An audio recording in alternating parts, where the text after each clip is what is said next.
FabFilter just released Pro-Q4. Very excited and a little bit disappointed. Lots of improvements and a few new features, including a Spectral editing feature set and the long-awaited controls for threshold, attack, and release in the dynamic mode, and another new feature which could replace one more well-known plugin. But how does Pro-Q4 handle immersive audio Dolby Atmos stuff? I don't even know what this is. This sort of thing ain't my bag, baby. Stick around, even if that's not your bag, baby, because I have a few cool tips and tricks that you might like. Greetings! I am Pat, and I mix catalog and new music in Atmos for major and indie labels and artists, and one of the main pillars in my Atmos workflow is FabFilter's Pro-Q3. And this is not a sponsored video. In this video, we'll look into how I use it for immersive audio, a couple of tips and tricks, some words of caution when it comes to potential bugs, and stuff that are a bit annoying when you are in the flow doing work. And finally, whether you should update or buy if you don't own it already.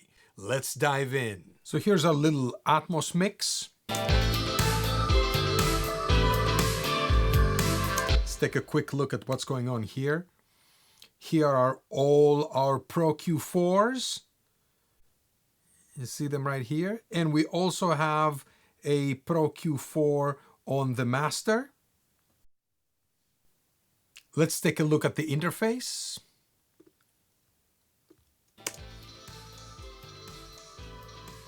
It's a little different than Pro-Q3.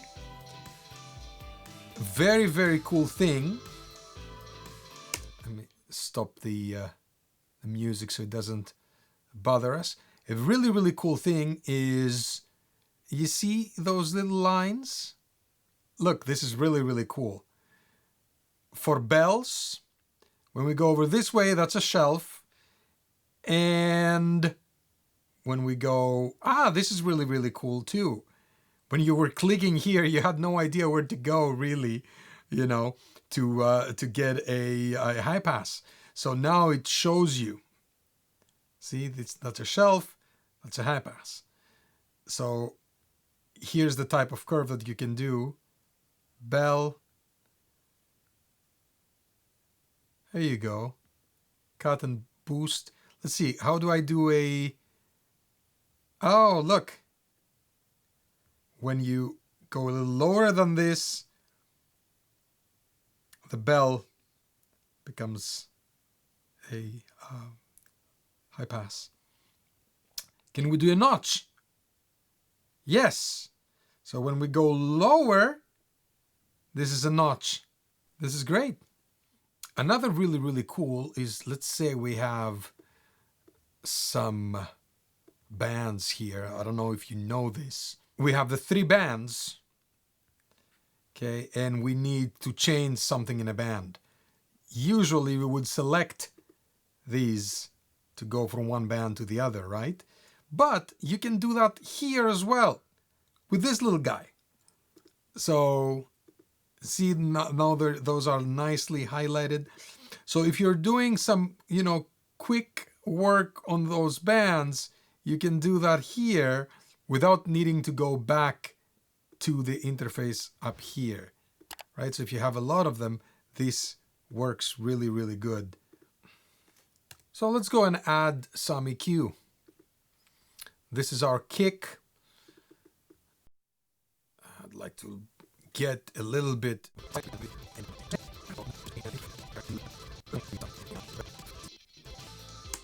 Right? Okay, so let's see how some of this new stuff works.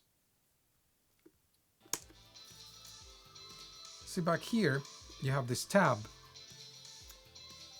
And now it opens all different EQs that we have. So basically you can select, you can actually make changes on these, which is incredible. So you have a bird's eye view really on all of these here, right? So you can make little adjustments really, really fast. You can select them from here. In other DAWs, I don't think it's available for audio units in Logic, but neither for Pro Tools. But you can color code these. I'm hoping that this would be coming to Logic as well. So here you can select the size, right? Which is really, really cool. And you can select the deck of cards type of thing, right? I like that because you can go in and do what you need to do. And you see now you can, what you can do is you can, let's say we want to do the, let's do the power kick and the snare. Where's the snare? I wish we had a little bit more of this here or somewhere else so we can actually read the oh, there you go. We can read it here, but not when you get closer. So I'm assuming if we turn this off, then we can select these here. See, little workflow things. Okay, so these are pinned. So now we can select those that are pinned and only work on those. This is amazing if you have like 100 tracks or something, right? So this menu here, you can type to quick jump. So let's remove the pin and let's find our riser. Oops, if I could spell. There you go. Right? This is really, really cool. Or our kick. There you go. It's really good. And then you can unpin all. You can do all kinds of different stuff with this. This is really, really cool. Now for all these, you can also add that little guy. Ha! You see, you know, this is the collision reporting, right? So you see where you have potential masking or colliding of frequencies.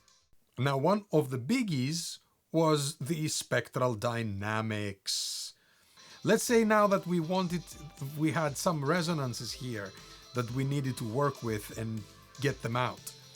So we'll make these spectral. Now this is the equivalent to the Soothe plugin type of thing, right? So here is our threshold, which is also available now in the dynamic mode. And this is the spectral density, meaning how many little bands can be had at the same time, right? A little less, a little more. And we can play with the attack and release. This is the fastest attack, slowest, and fastest release, slowest release. Really interesting stuff. Does it replace Soothe? Potentially it could, depending on how deep you want to go into removing resonances. Now, having said that, there's a couple of bugs or things that maybe they didn't make that much sense to work on, or maybe they will be coming up in an update or something. You see, you cannot do spectral editing unless you are in linear phase, right? So spectral editing happens with linear phase. So this has spectral dynamics on it. It says clear spectral, right? And let's verify that. There you go. Okay, so we can do linear phase low,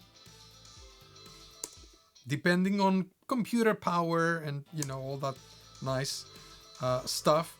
Medium and high. So you can have linear phase high in spectral editing, which is great. You cannot have very high or maximum.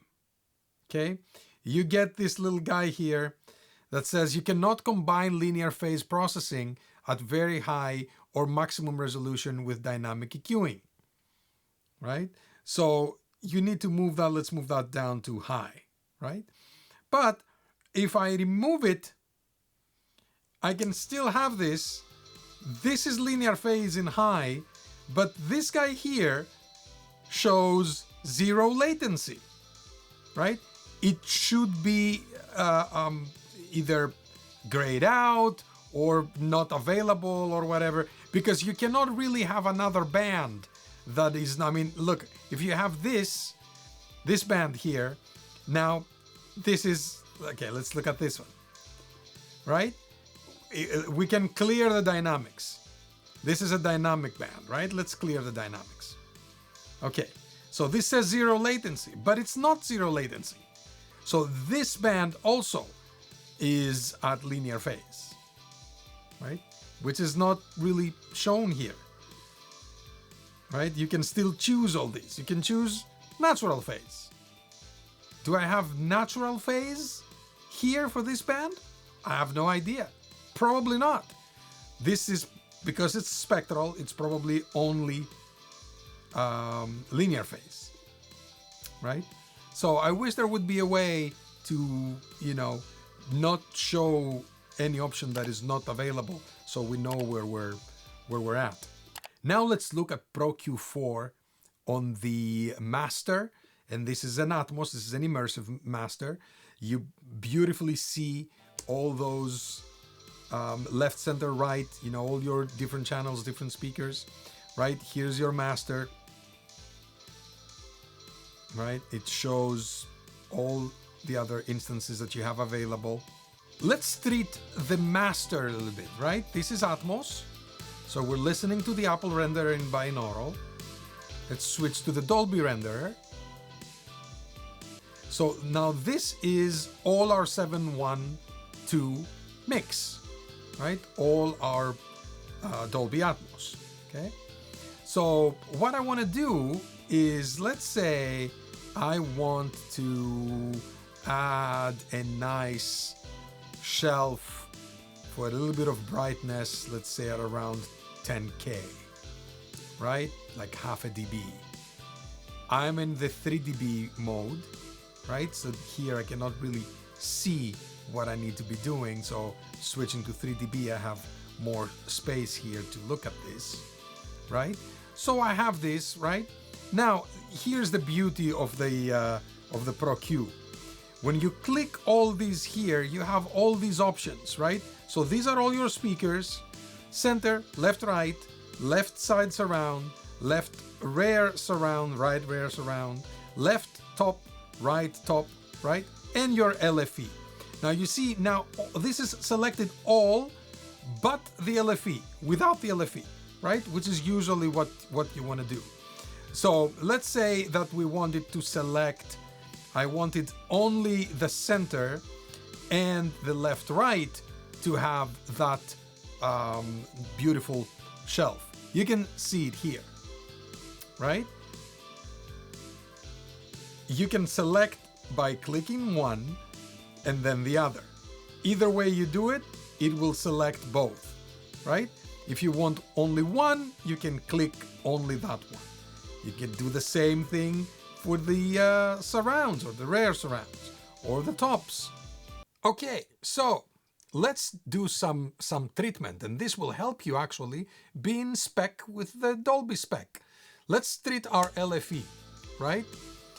The LFE needs no information above at least 150, right? So if we, what did it do?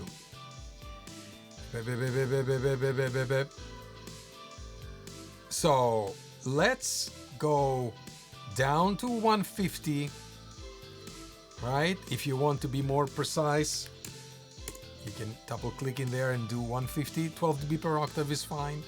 Q, let's do Q of 1. So here's our 150, and this goes to the LFE. And this little thing tells us, let's also be in, let's be in linear phase with this guy. Okay, and will be linear phase high. Now, this says LFE, but we don't want the LFE on this one. We want all the speakers but the LFE to have that nice little boost up here, right? So now let's do another band here. Let's make this a low cut, okay? And what I want to do here is I don't want any of the low end, really low end to be on my top speakers. Anything below 150. How do I do that? These are my top speakers. So there you go. Right? I'll move it a little bit here. Let's say 200 so you can see it a little better. Okay, so now there's nothing from that low end coming into those speakers. But, and this is what drives me a little crazy, right? Let's say that I wanted to have a nice mid push here, maybe 0.3 of a dB, right? Nice wide bell. And what I wanted to do is I wanted to have that in the surround speakers. How do I do that? I can't. I cannot select those together, right? I cannot make a random select. Let's say I wanted to have it to the left and right and this and that. I can't. It's impossible. So there is a way around it, but it's a workaround, right? You have to make another band, and then, okay, so let's say this band, we have it at the, let's say the left and right. Okay, let's add the center to that too, right? And then what we can do is we can copy the band, which is another cool little new feature, and then paste. Technically should give us another one, but it didn't. I don't know why it didn't do it. So let's see again. So I'm selecting this, copy,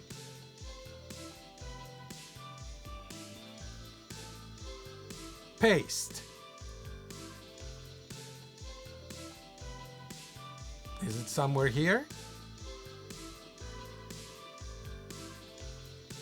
Yeah, there you go. Now it did it, but I'm gonna move this around here, right? So you can see what it is. It's basically the same thing. See, this doesn't work, right?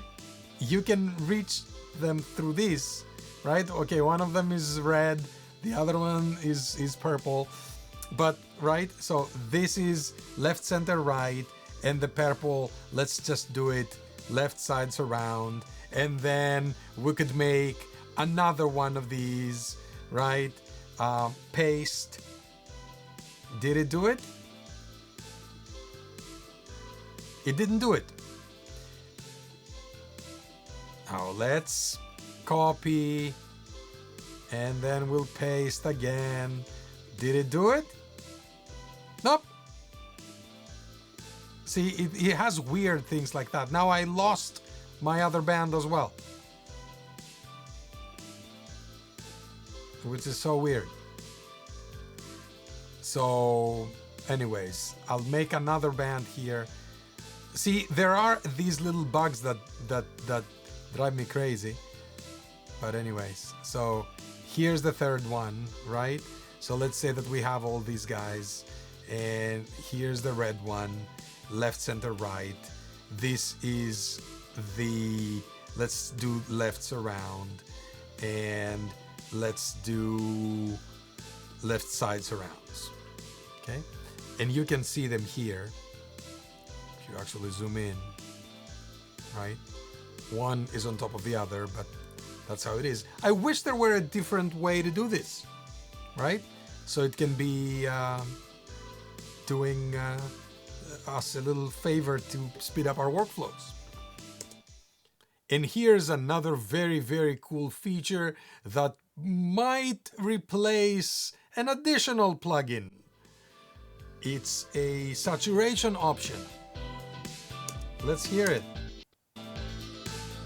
Clean, subtle, warm.